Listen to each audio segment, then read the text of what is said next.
We've got an update on the Ford Bronco. We're also going to talk about the Ford F-150, and I've got some Mustang news too. It's an all Ford episode. Let's dig in. So the good news is that Ford has got the plants up and running, and at some of the plants they are doing 3 shifts per day now. So let's start with the F-150 because that is the soonest reveal. That is going to be unveiled on June 25th at 8 p.m. Eastern, and it is going to be an online reveal so everybody can enjoy it at the same time. That's pretty cool. So finally we're moving forward with this. So today, COO Jim Farley said in a CNBC interview that the Ford F-150 is going to come out with a full EV version and also a Ford Transit van, which is also going to be EV. So that is completely confirmed. It is not a rumor. And they have to do this because there are competitors coming down the pipeline. We've got GM with an electric Hummer, an all-electric Hummer, so we're going to see the return of that. We've got the Rivian coming up, which is also an all-electric EV that's going to be in a pickup and an SUV form, also built in the US in the old Mitsubishi plant in, I think, Indiana. And then there's Nikola, which is a new EV company. They're not even in production yet. They're building their factory, they're building their plant in the US, and they are going to be producing EVs as well. And of course, the elephant in the room, the Tesla Cybertruck. So there's going to be a lot of competition in the pickup market in the electric side, and Ford wants to get in with that. Now, I used to be a betting man. I used to bet against Tesla, but not anymore. They've got the infrastructure. They're way ahead of everybody else. Tesla has got the infrastructure in place, so it's going to be difficult for these other companies to compete. The engine choices in the F-150, there was a leaked document a couple of weeks ago, and it shows that, again, this is not confirmed, this is just a leak right now, but we've got a 3.3 liter V6 as the base engine. That's going to make about 290 horsepower. Then we have the 2.7 liter EcoBoost. Now, right now, that's making about 325 horsepower. I don't know if they're going to upgrade it or anything for the F-150, but that's where it is right now. That's probably going to be the next engine, the level up from that. Then, of course, the 3.5 liter twin turbo EcoBoost currently makes about 375 horsepower and up to 470 pound-feet of torque. Now, there is talk of a diesel, a 3 liter V6 diesel. So could this be a version of like the Power Stroke engine that currently makes about 440 horsepower? I'm guessing that is going to be a version of that that's going to make it into the F-150. And also what's listed on here is a 5 liter V8, 395 horsepower. Could this be maybe for a future Raptor, or could this be available perhaps in one of the lower models? I don't think so. I think V8s are kind of going away except for very specialized applications. It looks like the only transmission available across the board is going to be the 10-speed automatic that Ford has been using in so many of their vehicles. Now here's something really interesting. Muscle Car and Truck, there's a report from them, says that there's going to be an onboard generator system, a 120 volt type generator system. And there's not much confirmation on that, but that would be great as an option, and it makes a lot of sense for the truck market to have like an onboard generator. We don't know if you're going to have the ignition on or how this is going to work, or there's going to be a supplemental battery, but that would be a really great option. Let me know if that would be something that you would consider. There's also some really significant news today, and that is that Ford announced a partnership with VW. So with VW, they're going to be sharing some platforms. So Ford is going to build the F-150, the full EV version that I just mentioned, and also an EV Ford Transit van. So this is commercial use. They're talking about 8 million vehicles. On the VW side, they're bringing the MEB, the modular electric drive architecture, and they're going to be developing with Ford some vehicles in Europe. So they're going to share these two platforms and co-develop vehicles. So that's pretty interesting. That's a good way of sharing risk. A lot of manufacturers are doing this right now. I think we're going to see more and more of this globalization trend where manufacturers pretty much have to share resources because it's so expensive to develop stuff on your own, and it allows you to get ahead faster in the marketplace. On the interior of the F-150, this is a massive upgrade from the current version. Looks like we're going to have a very large infotainment system, probably 10, 12 inches. It should feature Sync 4 as well. We know that Sync 4 can have work on screens up to 15 inches like in the Mustang Mach E. It should be quite customizable. There's also a report that the shifter is going to be removable, presumably when you're parked, so that you could put like a notepad or a sort of a small table or something like that to do some work when you're in the F-150. That would be a pretty nice feature too. Not much word on if that's going to be a standard or an option. So this is a super important vehicle for Ford because the F-150 accounts for 90% of Ford's revenues right now, according to stuff that I've read. So the big elephant in the room right now is that Ford has about $155 billion in debt. And that's way more than their market cap. Their market cap is $30 billion, so their debt is way bigger than their market cap.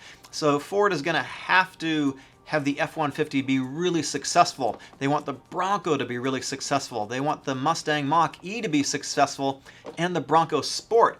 So Ford has got 4 separate launches going on in the next year, and that is a huge undertaking. Can you imagine dealing with 4 separate launches? So the F-150 really has to be a big success. They can't botch this one up. The Bronco has to be a big success too. So a lot is riding on these vehicles for Ford right now. It's really, the money is on the table. This is down to the line. Ford has to pull this rabbit out of the hat if they want to make it over the next couple of years.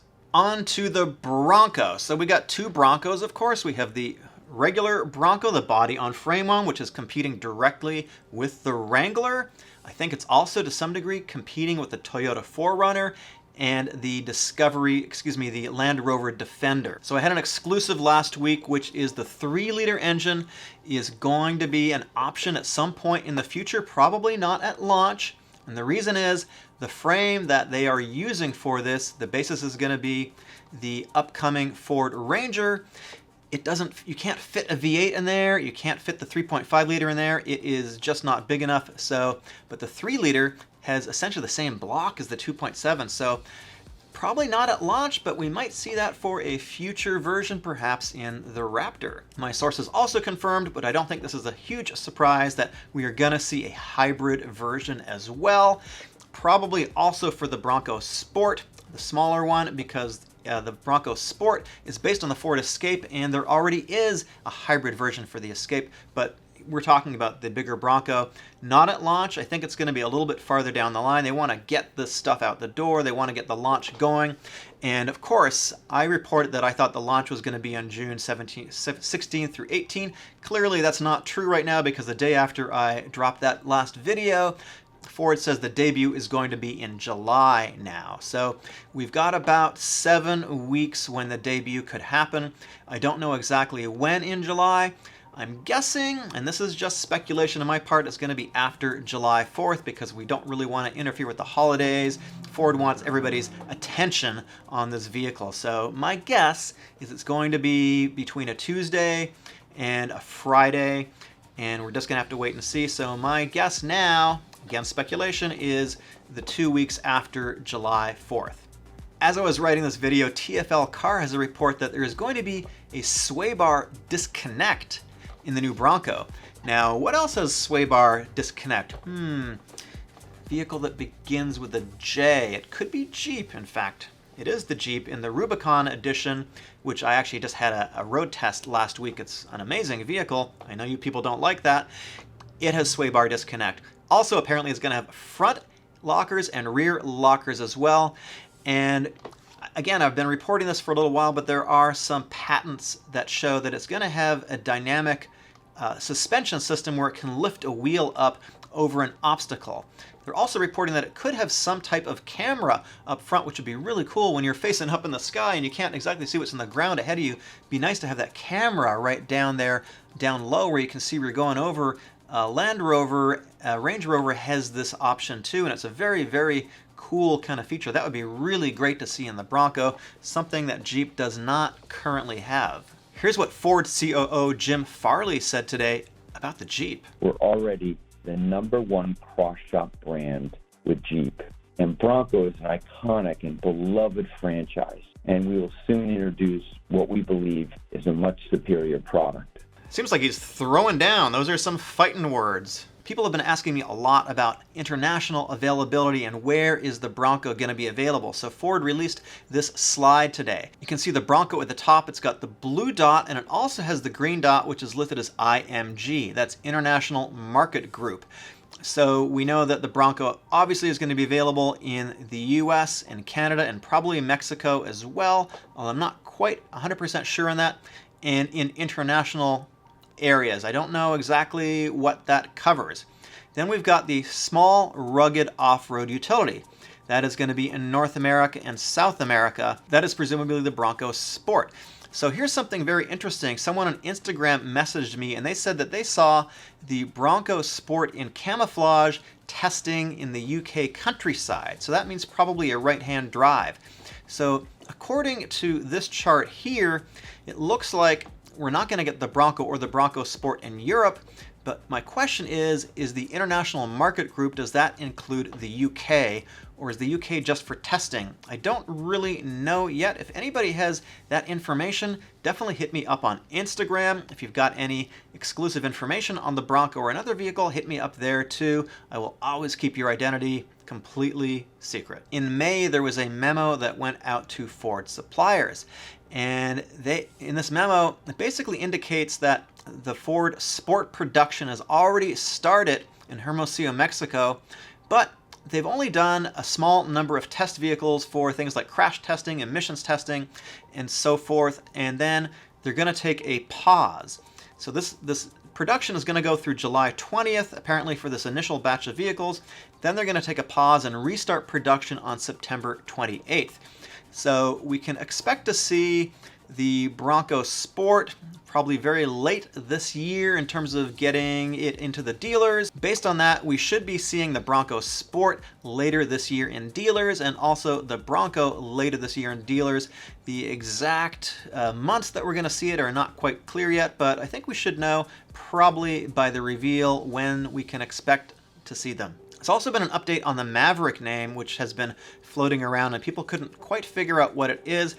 It may be used for a future pickup truck style Bronco, much like the Gladiator. So we could have the Bronco Maverick that could be sort of a pickup style thing. So if Ford is doing this, they're bringing the fight, again, directly to Jeep. In my last video, I mentioned that there is a 10-speed automatic that has been co-developed by Ford and General Motors, and I also mentioned a 9-speed too, and I think I just might have been a bit confusing. Yes, there is a 10-speed transmission that is used by both manufacturers. There's different programming, and it is longitudinally based, so that means we're talking about a front engine, rear drive, traditional type setup. There's been a separate transmission which has also been jointly developed, which is a 9-speed over at GM and a 10-speed over at Ford. Ford hasn't really been using it too much. It is a transverse type situation, a transverse type mount for a front-wheel drive car. Now over to Mustang news. There's something pretty interesting going on here. In fact, I've got some exclusive information that I'm not going to drop in this video. I'm going to hang on to that for another video. It concerns the engine. Yes, the future Mustang is going to have a V8, and this news that I have is concerning the future engine for the next generation of the Mustang GT. You're going to be blown away by it, but not for this video. As I reported before, it looks like the Bullitt Mustang is going to be going away. It's going to be sunsetting, and the GT350 and the GT350 are also going to be sunsetting at the end of this year. So if you want one, get one. It's going to be the last year of production for the flat plane crank GT350. A source at Ford Authority claims that the upcoming Mach 1 is going to get 525 horsepower. Right now, the Bullitt has 480 and 420 pound-feet of torque. So the goal, apparently, for the Mach 1, according to this report, is going to be 525 horsepower, 450 pound-feet of torque. That's a really sizable increase, and it's only 1 horsepower shy of the current GT350. If that's the case, it makes sense to sunset the GT350 because they've now got the technology and the engine development in the Coyote platform to make that kind of power without the flat plane crank configuration. I made a video on the flat plane crank also. It's going to be right up here in a card if you're interested in that. So the Mach 1 is now going to be the top dog in terms of the Coyote 5-liter performance line. In fact, Ford has said that, like the original, the all-new Mustang Mach 1 will be true to its heritage, delivering great looks and the most track-capable 5-liter Mustang ever. Looking at these photos here, the valence looks like it's right off the GT350. It looks very similar. The wing looks very similar to the GT350 as well. Remember, the last Mach 1 was in 2003, 2004, so it's been quite a number of years since we've seen the Mach 1. And in terms of the pricing, the current GT350 starts at $60,000, and the 350R is $73,000, which is about the same as the base price of the GT500. So I'm thinking that the Mach 1 is going to be slotted a little bit below that in pricing, because the 2020 Mustang GT 5-liter starts at about $40,000. The Mach 1, considering it's going to be the most track capable, I think it's going to be pushing up towards the $60K mark. It's probably going to have a lot of the Performance Pack 2 componentry in it, perhaps some additional cooling, things like that, some additional bracing. So probably, close to $60K. There's 2 videos on screen right now. Pick one. My name is Eric. Subscribe if you enjoy this content. See you in the next video.